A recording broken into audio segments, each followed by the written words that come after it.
오늘 말씀의 제목은 문제 있는 가정이어도 괜찮습니다 라는 제목입니다. 왜냐하면 그 문제 때문에 누군가가 예배를 향하고 하나님을 바라보고 하나님 앞에 울며 부르짖으며 기도할 수 있다면 그 문제는 문제로만 끝나지 않기 때문입니다. 오늘 이 사무엘 상에 있는 말씀은 문제 많은 가정에서 출발된 말씀인데요. 아내가 2명이 있는 가정, 그 가정에서 한 집에 2 아내가 같이 사는 것은 참 골치 아픈 일이 많지요. 근데 그 아내 중에 하나는 아이를 순풍순풍 잘 낳고 원래 본처인 아내는 아이를 낳지 못하는 거예요. 그 가정 안에 어떤 불화가 있을지 너무 뻔하지 않습니까? 근데 오늘 사무엘상 2장 10절 말씀 여러분 잘 들어보세요. 이게 누가 한 말인 것 같은지. 여호와를 대적하는 자는 산산이 깨질 것이라. 하늘에서 우레로 그들을 치시리로다. 여호와께서 땅 끝까지 심판을 내리시고 자기 왕에게 힘을 주시며 자기의 기름 부음을 받은 자의 뿔을 높이시리로다. 누가 한 말인 것 같으세요? 아이 못 낳던 여자. 이 여자가 아이를 드디어 낳아서 주의 전에 그 아이를 맡기면서 한 예언적 찬양이라고 볼 수 있습니다. 우리 한번 10절 같이 예언적 찬양이라는 인식을 하면서 읽어봅시다. 여호와를 대적하는 자는 산산이 깨어질 것이라. 하늘에서 우레로 그들을 치시리로다. 여호와께서 땅 끝까지 심판을 내리시고 자기 왕에게 힘을 주시며 자기의 기름 부음을 받은 자의 뿔을 높이시리로다. 아멘.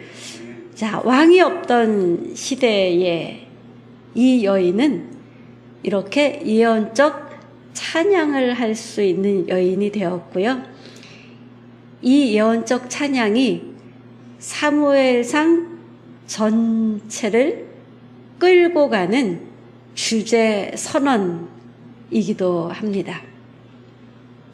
문제 없는 가정은 없지요. 눈물 없는 가정도 없습니다. 가정마다 저마다의 아픔이 있습니다.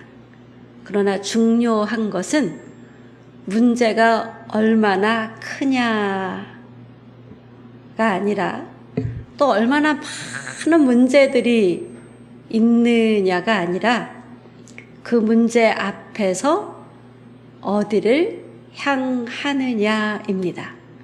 어떤 가정은 문제 때문에 하나님께 더 가까이 나아갑니다. 그래서 눈물이 기도가 되고 아픔이 믿음의 깊은 뿌리를 형성하게 합니다. 그런데 어떤 가정은 문제 때문에 하나님을 떠납니다. 하나님께 마음을 닫고 하나님보다 다른 것을 붙들고 살아갑니다. 오늘 성경은 우리에게 2 가정을 보여줍니다. 아픔 속에서도 하나님을 붙든 과정과 하나님을 섬기는 자리에 있으나 하나님을 잃어버린 가정입니다. 아픔 속에서 하나님을 향한 이 여인이 사무엘상 2장 10절에 예언적 찬양을 하게 되었는데요. 자, 이 여인이 한나지요. 한나의 고통 그리고 하나님의 침묵이 있었습니다. 고대 사회에서 결혼을 한 여인이 아이를 낳지 못하는 것은 굉장히 깊은 수치와 슬픔입니다. 가문을 이어가지 못한다는 자책감, 아이를 낳은 여인과 비교당하는 아픔, 사람들의 조롱과 시선을 견뎌야 했지요. 그런데 사무엘상 1장 6절을 보면 여호와께서 임신하지 못하게 하심으로 여호와께서 한나의 태를 닫으셨다라고 합니다. 왜 생명을 주시는 하나님이 태를 닫으셨을까요? 죄 때문일까요? 성경은 죄 때문이다 말씀하지 않으십니다. 우리는 그 태를 닫힌 이유를 잘 알 수는 없지만 분명한 것은 아이를 간절히 원하는 여인의 아픔을 하나님이 알고 계셨다라는 것입니다. 동시에 영적으로 어두운 시대 속에 있는 이스라엘의 고통도 하나님이 보고 계셨습니다. 하나님은 가까이 있었지만 또 하나님을 잃어버린 가정이 있는데요. 오늘 말씀 12절을 보면 엘리의 아들들은 행실이 나빠 여호와를 알지 못하더라라고 합니다. 한글 성경을 보면 원인이 행실이 나빠서 결과 하나님을 알지 못한 것 같이 읽혀지지만 이 성경 전체에 흐르는 중심 맥을 아는 사람들은 이 문장을 봐도 다르게 볼 수 있습니다. 자, 여기서 엘리는 누구죠? 율법을 잘 아는 제사장입니다. 제사 절차와 성막 구조도 잘 알고 있습니다. 하나님에 대해서도 알고 있습니다. 그러나 하나님을 인격적으로 만나는 삶이 엘리의 아들들에게 없었다라는 것입니다. 아들들도 늘 제사를 지내는 걸 보았기 때문에 엘리 제사장처럼 제사에 대해서 잘 알 것입니다. 그들은 성막 안에 있었습니다. 제사를 가까이서 보았고 하나님의 이름을 매일매일 들었습니다. 그러나 하나님을 알지 못했습니다. 우리도 교회를 다니며 예배를 드리지만 엘리의 아들들처럼 하나님을 모를 수 있습니다. 예배를 참석한다고 하나님을 인격적으로 아는 것은 아닙니다. 부모님이 믿음이 좋다고 자동적으로 자녀에게 그 믿음이 전수되지도 않습니다. 1년이 채 안 된 일인데 우리나라 어떤 유명 배우가 운명을 달리했는데요. 그분이 서울의 큰 교회, 이 새신자 교육도 잘 시키는 교회를 다녔어요. 근데 인생의 위기가 오자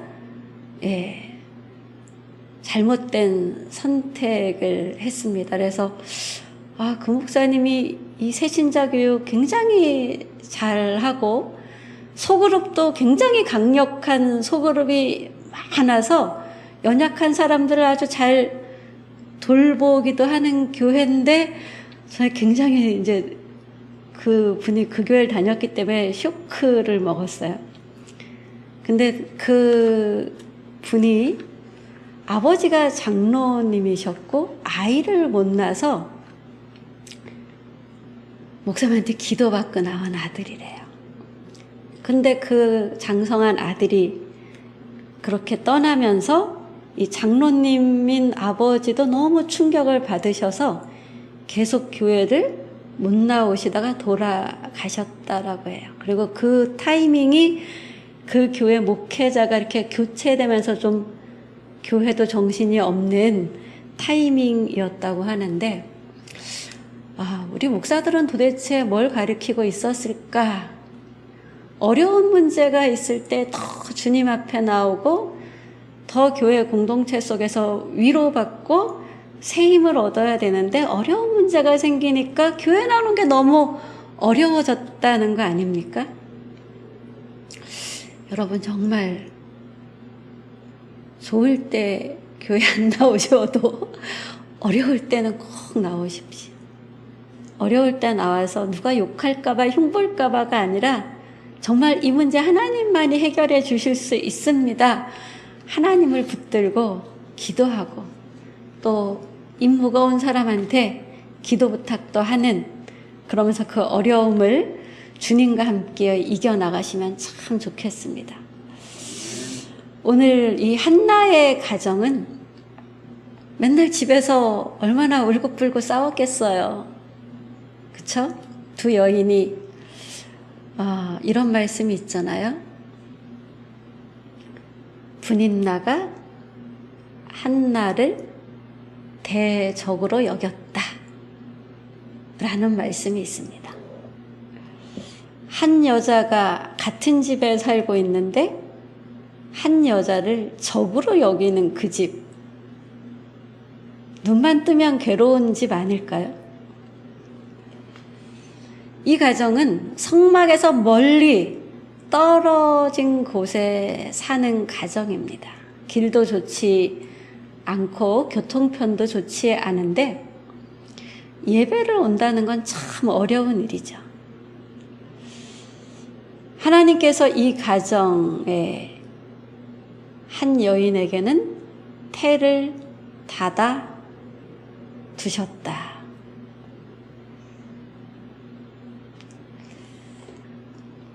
이것이 갈등과 불화의 씨앗이 되었습니다. 근데 태를 여섰어도 두 여자는 싸웠을 것 같아요. 두 아내를 둔 엘가나의 가정, 갈등이 있었고 눈물이 있었고 인간으로선 해결할 수 없는 문제가 있었지요. 이 가정에는 그런데 흔들리지 않는 한 가지 방향이 있었습니다. 하나님께서 하나님의 이름을 두신 예배의 자리, 실로를 향하는 삶이 있었다라는 것입니다. 사무엘상 1장 3절을 보면 매년 자기 성읍에서 나와서 실로에 올라가 만군의 여호와께 예배하며 제사를 드렸는데라고 합니다. 직선 길이 없는 한 직선으로는 40km 정도 떨어진 곳이 실로예요. 그러면 꼬불랑꼬불랑한 길을 두 아내를 데리고 한 아내가 낳은 애들을 데리고 예배를 또 제물까지 가져가야 되잖아요. 얼마나 힘든 여정이었을까요? 그런데 매년 그렇게 했다. 그 가정의 중심에는 예배가 있었다라는 것입니다. 엘가나는 성막 가까이에 살았기 때문에 예배한 것이 아니라 성막에서 멀리 떨어진 곳에 살았지만 해마다 가족을 데리고 하나님의 이름이 있는 실로에 올라가서 예배하며 제사 드렸습니다. 그 길은 결코 즐거운 가족 여행길이 아니었습니다. 먼 길이었고 식구들 사이에 갈등이 더 많이 드러나는 길이었고 해결되지 않는 문제와 한나의 눈물이 극에 달하는 때이기도 했습니다. 그래도 멈추지 않고 실로로 향합니다. 갈등과 불화로 예배를 멈추지 마십시오. 예배하러 가는 길에도 아픔이 있지만 하나님께 나아가는 발걸음을 돌리지 않았습니다. 이것이 하나님께서 찾으시는 믿음의 가정입니다. 엘가나의 가정은 형평보다 예배를 우선했고 감정보다 하나님을 우선했고 문제보다 말씀을 따라 선택하려고 애쓰는 가정이었다라는 것이죠. 이 예배 길이 쉬운 것이 아니었다라는 것을 사무엘상 1장 6절에서 7절에 기록하는데요. 대적 분인나가 심히 격분하게 하여라고 합니다. 누구를? 한나를. 그러면서 괴롭게 하더라. 네. 생각을 해보세요. 여러분이 누군가를 괴롭히는데 그게 먼 훗날 봤더니 많은 사람들이 있는 성경책에 기록이 된다. 하나님이 이렇게 기록을 하셨는데요. 매년 한나가 여호와의 집에 올라갈 때마다 분인나가 그를 격분시켰다라고 해요.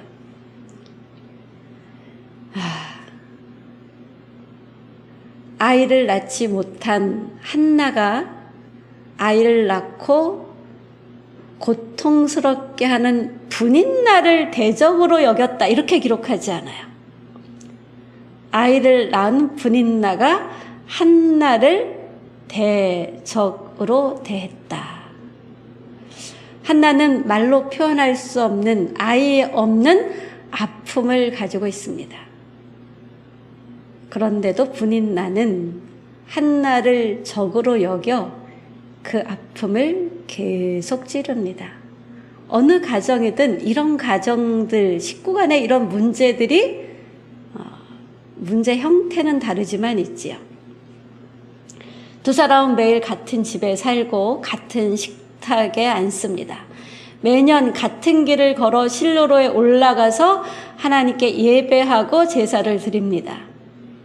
떨어질래야 떨어질 수 없는, 피할 수 없는 관계입니다. 제가 한나라면 이런 생각이 들지 않았을까 싶어요. 예배만은 저 사람과 함께 가고 싶지 않다. 그러나 한나는 사람 때문에 예배의 길을 피하지 않았습니다. 상처 때문에 예배를 포기하지 않습니다.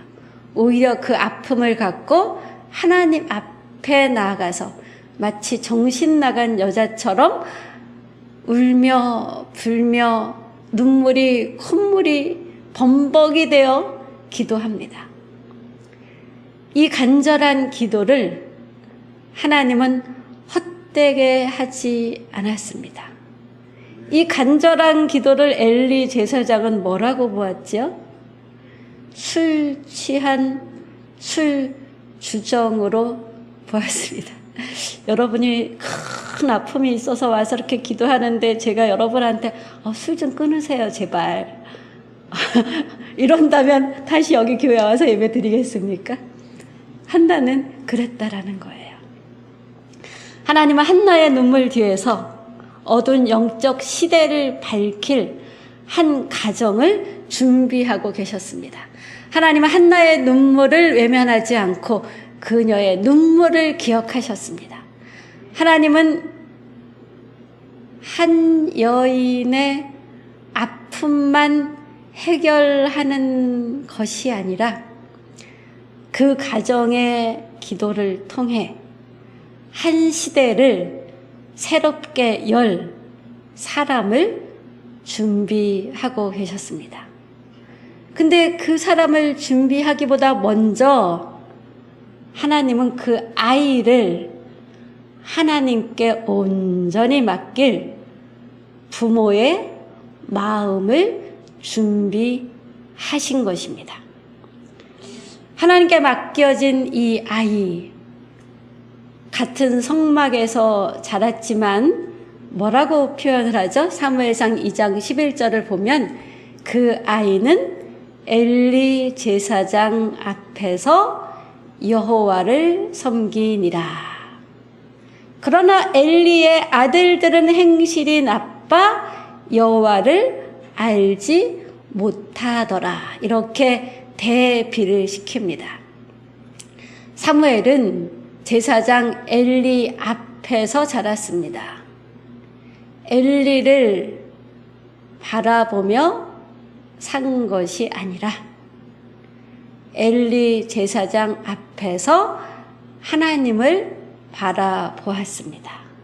그렇다고 제사장을 무시한 것도 아니고 그의 지도 아래 있었지요. 사람 앞에 있지만 하나님 앞에서 살아가는 사람은 불완전한 환경 속에서도 하나님께 붙들린 사람이 됩니다. 사무엘은 사람 앞에 있었지만 하나님을 섬기는 아이였습니다. 하나님 가까이 있다고 다 하나님을 아는 것이 아닙니다. 성경에서 안다라는 것은 머리로 안다는 것이 아니라 관계를 통해서 안다, 인격적 교류를 통해서 맺어진 관계를 통해서 안다라는 것입니다.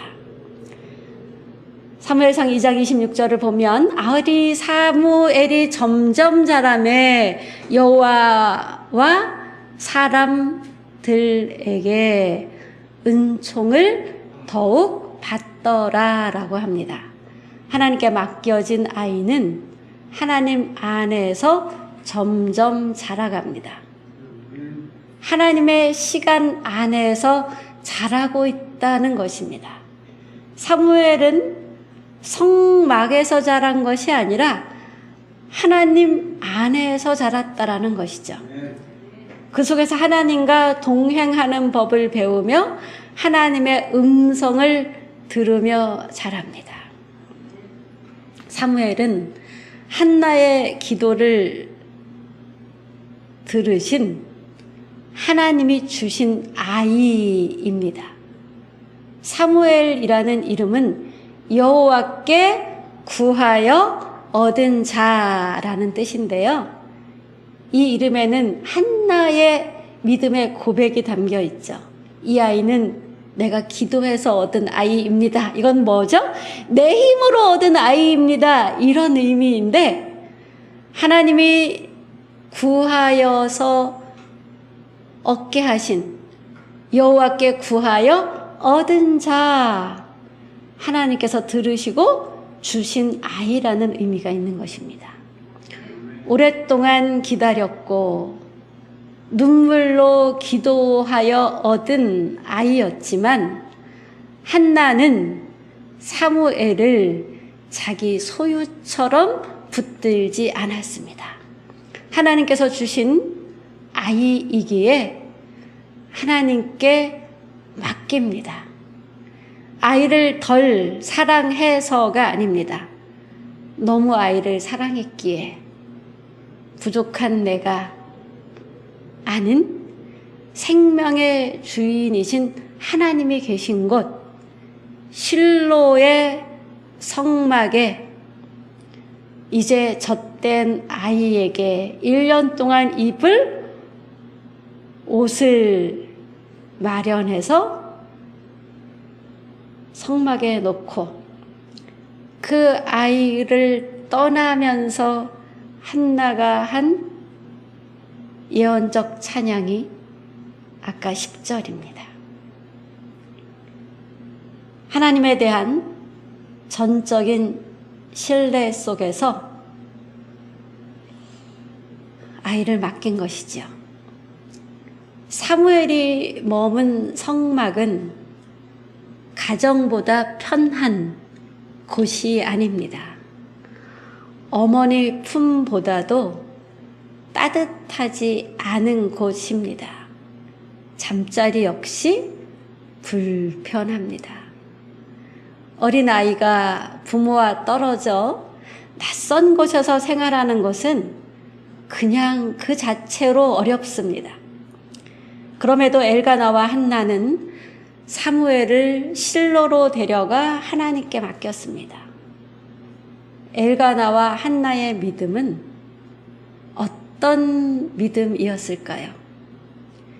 부모 품에서 자라는 것보다 하나님 품에서 자라는 것이 더 안전함을 믿었기 때문이죠. 하나님께서 그 아이를 친히 붙들고 하나님의 사람으로 자라게 하실 것을 믿는 믿음. 이 믿음이 여러분의 믿음이길 예수님의 이름으로 축복합니다. 같은 성막, 같은 제사장, 같은 하나님을 섬기는 자리에 엘리의 두 아들들과 엘가나의 아들 사무엘이 있습니다. 그러나 결과는 전혀 다릅니다. 엘리의 아들들은 하나님을 알지 못했습니다. 재물을 즐겨 받아 먹었지만 재물을 드리는 백성들의 마음은 몰랐습니다. 재물을 받으시는 하나님 아버지와도 연결된 관계가 없었습니다. 제사장인 아버지 말씀도 가볍게 여깁니다. 하나님의 마음을 알 기회를 엘리의 아들들은 스스로 저버립니다. 그러나 사무엘은 자라갈수록 하나님과 관계가 깊어졌고 사람들과 좋은 관계를 맺으며 아름답게 자랍니다. 이것이 하나님께 맡겨진 아이의 모습입니다. 이 모습은 예수님의 성장에서도 동일하게 나타나죠. 아이가 자라며 강하여지고 지혜가 충만하며 하나님의 은혜가 그의 위에 있더라. 이 아이가 자라며 예수님도 자라셨습니다. 예수님은 한순간에 모든 것을 드러낸 그런 분이 우리와 너무 다른 존재가 아니라 아이의 시절, 젖 먹는 시절, 어린 시절, 때를 지나며 하나님의 때에 맞춰 성장했습니다. 그래서 강하여지고라고 하죠. 단순히 몸이 튼튼했다 이런 것이 아니고 내면이 강해졌다. 하나님 앞에서 그 마음의 중심이 견고하게 세워졌다라는 것입니다. 지혜가 충만하며 단순히 지혜롭다, 지식이 많다 이런 것이 아니라 하나님 뜻을 알고 하나님 마음으로 살아가는 능력이 있었다라는 것이죠. 예수님은 많이 아는 아이가 아니라 하나님 뜻 안에서 살아가는 아이로 성장했습니다. 그래서 사람들에게 칭찬을 받을 뿐만 아니라 하나님의 은총이 머무는 아이가 된 것이죠. 하나님이 기뻐하시는 성장은 단순히 키가 크고 능력이 많아지는 성장이 아닙니다. 하나님과의 관계가 깊어지고 사람과의 관계가 아름다워지는 성장입니다. 52절을 보면 예수는 키와 지혜가 자라며 하나님과 사람에게 더욱 사랑스러워 가시더라라고 합니다. 예수님도 사무엘도 하나님의 뜻을 향해 두 방향으로 한 걸음씩 자라갑니다. 하나님과의 관계가 깊어지는 방향으로 또 사람과의 관계가 아름다워지는 방향으로 자랐습니다. 하나님께 맡겨진 아이의 성장은 하나님 안에서 하나님의 사랑을 받는 성장이었습니다. 또 하나님께 받은 사랑으로 사람을 품는 인품으로 자라갑니다. 하나님께 맡겨진 아이는 하나님 안에서 자라갑니다. 여러분, 좋은 부모 되길 원하는데 살다 보니 좋은 부모 되는 거 참 어렵지 않습니까? 좋은 부모가 된다는 것은 내 아이를 내가 원하는 모습으로 디자인하는 것이 아닙니다. 아이가 원하는 방향으로 열심히 밀어주는 것도 아닙니다. 하나님께서 그 아이 안에 두신 하나님의 뜻을 신뢰하며 그 아이가 전적으로 하나님과 연결된 사람으로 하나님과 소통하는 사람으로 하나님과 인격적 관계를 맺고 누리는 사람으로 살도록 하나님과 연결해 주는 역할이 부모의 역할입니다. 하나는 전적으로 사무엘이 하나님과 연결되길 원했습니다. 하나님과 매일 연결된 관계 속에 있던 아이는 한 시대를 깨우는 선지자로 세워집니다. 부모에게 가장 내려놓기 어려운 마음이 있지요. 내 아이는 내 것이라는 마음입니다.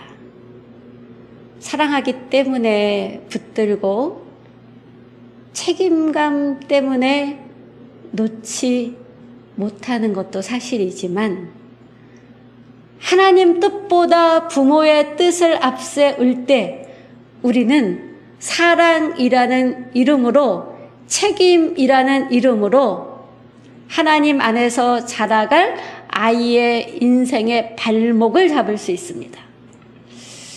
여러분, 자녀는 부모의 소유가 아닙니다. 부모의 작품도 아닙니다. 하나님께서 맡긴 생명입니다. 한나는 사무엘을 사랑하지 않아서 성막이 하나님께 맡긴 것이 아닙니다. 너무 사랑했기 때문에, 너무 귀했기 때문에, 하나님을 더 신뢰했기 때문에 내 품 안에 두기보다 하나님 품에 맡기기로 한 것입니다. 중요한 것은 어디서 자랐느냐보다 누구와 함께 자랐느냐. 부모의 가장 큰 사명은 자녀를 교회에 보내는 것만이 아닙니다. 하나님께서 아이를 향해 가지고 계신 뜻을 다 알지 못해도 그 하나님을 신뢰하며 하나님과 연결된 삶으로 인도하는 것입니다. 하나님께서는 한나에게 받은 아이를 붙드시고 친히 가르치시며 한 시대를 깨우고 세우는, 그리고 다음 시대를 또 열어가는 선지자로 그를 사용하십니다. 사랑하는 여러분, 하나님은 문제 없는 가정을 찾는 것이 아닙니다. 눈물 없는 부모를 찾는 것도 아닙니다. 하나님이 찾으시는 것은 눈물을 안고도 예배를 향하는 가정, 눈물 속에서 하나님을 붙잡는 가정, 그 가정을 통해 사무엘을 세우셨고 그 시대를 다시 일으키셨습니다. 문제 속에서 더 간절히 하나님을 향하는 가정이 되십시오. 한나의 눈물은 한 시대를 살렸습니다. 여러분의 눈물도 하나님께로 향한다면 하나님께서는 그 눈물을 통해 새로운 시대를 준비하시고 다음 세대를 세우실 것입니다. 여러분의 가정이, 우리 교회가 그렇게 하나님께 함께 귀하게 쓰임받는 하나님 손에서 다루어지고 준비되고 세워지는 가정과 교회 되기를 축복합니다. 자녀를 하나님의 품에 맡기는 믿음의 부모, 바로 그분이 여러분이시기를 기도합니다.